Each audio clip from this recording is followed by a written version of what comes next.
bet kas baisiausias, kad Vilniaus miesto savivaldybė ir manikenas Robert Duchnevič, jis net neskaito, jis geriau važiuoja prie kapinių, kokią tą šlangą atidaro laistymą, pasiema su šiupelė, ten švyro užmeta, žinai, ar ten Benkunskas kokį tai medį, žinai, apipūvusi saugo tos Sabaliauskaitės konservatorės.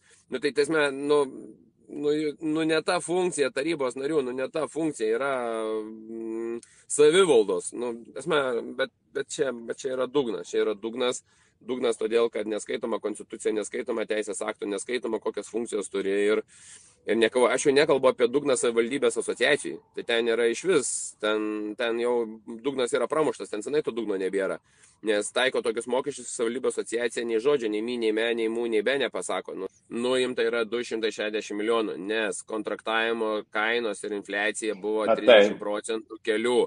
Ar jūs nežinau, ar jūs nesuprantat, tai aiškinkit tiems savo žiūrovams laidom, kad suprastų. Kodėl man? Tu aiškink, taigi tu ir aiškink. Man tai jo.